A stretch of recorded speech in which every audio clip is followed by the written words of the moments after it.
Imagine your fiancé standing right in front of you, smiling like absolutely nothing is wrong. But then his flesh literally shifts, melting down into the exact person you eliminated years ago. I kind of forgot the exact date, but we will dive into a classified 2072 file proving this nightmare. Welcome back to the channel, guys. Smash that like button as we unpack this completely twisted reality. To really grasp this mess, we gotta rewind to 2049, when Asagi was born straight into the Igawa clan.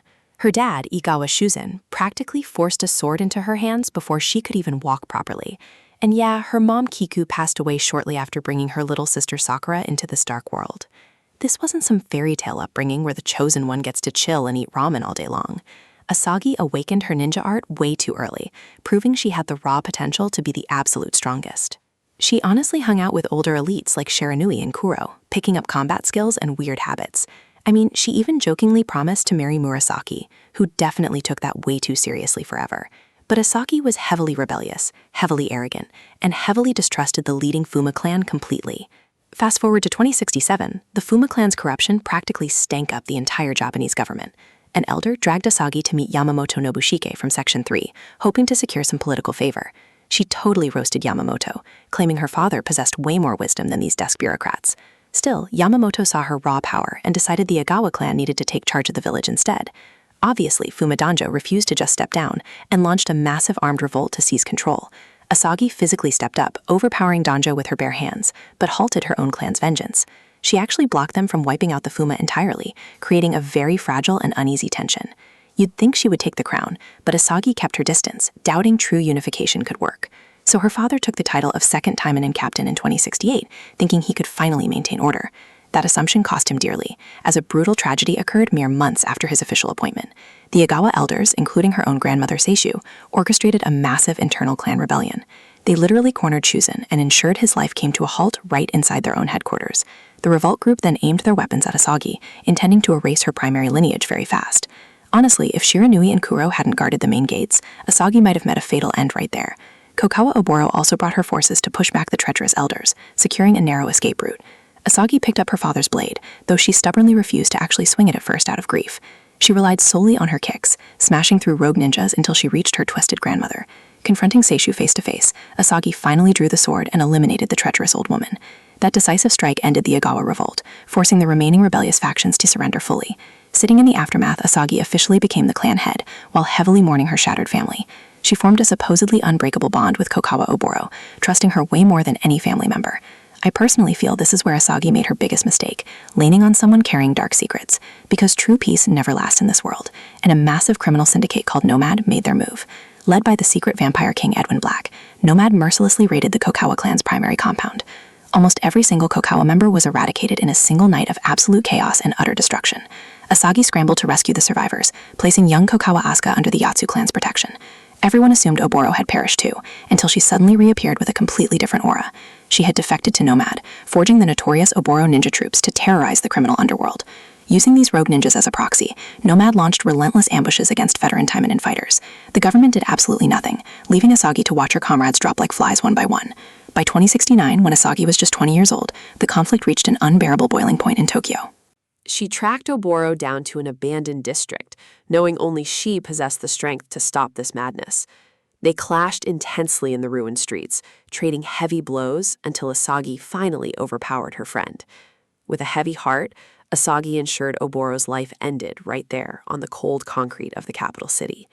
But here's the messed up part.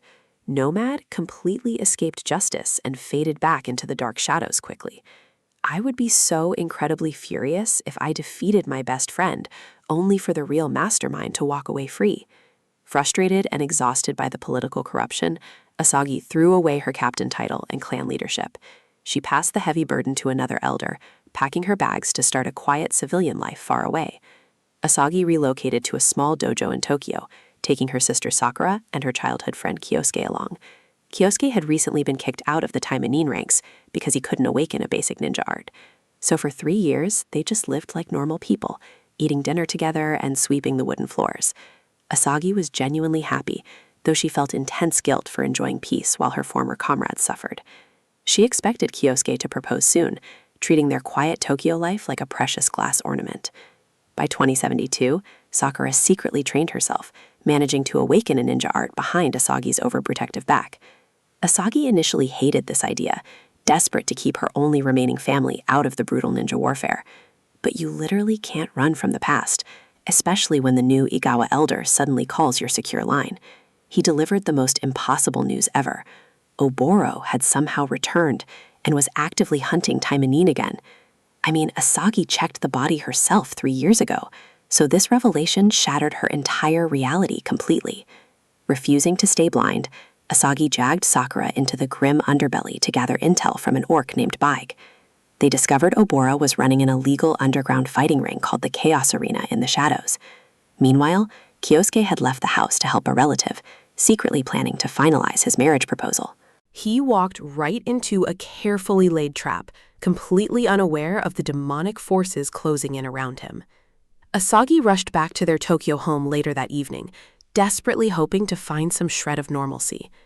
Kyosuke greeted her at the door, stammering nervously about their engagement and their future together. He looked exactly like the man she loved, but something deeply sinister was lurking beneath his warm smile. As he spoke the proposal words, his facial features suddenly began to distort and melt in a horrifying way. Oboro had implanted demonic cells into a tumor inside his body, turning him into a literal walking incubator. Asagi stood paralyzed as Kyosuke's body physically expanded, fully absorbing his soul into Oboro's form. The woman she had eliminated 3 years prior now stood in her living room, wearing her fiancé's stolen face. And Oboro didn't just come back from the dead, she brought a terrifying new mind control ninja art with her. Oboro flexed her newfound power, instantly restricting Asagi's physical movements with invisible dark strings. This is honestly the most savage psychological torture I've ever seen a villain pull off in any gaming lore. Oboro didn't just want to defeat Asagi in combat, she wanted to completely obliterate her fragile happiness. Taking over the body of the one person Asagi loved most is a level of petty villainy that blows my mind daily. Asagi couldn't even swing her sword, trapped in her own home while her fiancé's consciousness faded into nothing. The stakes right now aren't about saving the world, it's about Asagi surviving the next 60 seconds alive. She has to decide whether to strike down Oboro again, knowing it means permanently destroying Kyosuke's body. How do you even process that kind of choice when the guy was literally about to put a ring on your finger? This isn't just an ambush, it's a calculated emotional execution designed to break the strongest living ninja. Every single sacrifice Asagi made to protect her tiny family had just been weaponized against her own sanity. And as Oboro tightens her mind control grip, Asagi must choose between her own life and her lover's host body. The tragedy of the Igawa clan isn't about losing political power, it is about the inescapable cycle of betrayal. Asagi's desperate attempt to walk away from violence only ensured that the violence followed her straight home. Honestly speaking, I think Asagi was always doomed the moment she let Nomad walk away free back in Tokyo. You simply cannot retire from a war when the enemy still holds all the cards and controls the underworld completely. It really makes you wonder if being the strongest Taimanin is actually a blessing or just a massive curse. Until next time, stay sharp out there and never trust a peaceful day when you have shadows lurking behind you. If you want to see how Asagi survives this twisted mental torture, hit that subscribe button right now, guys.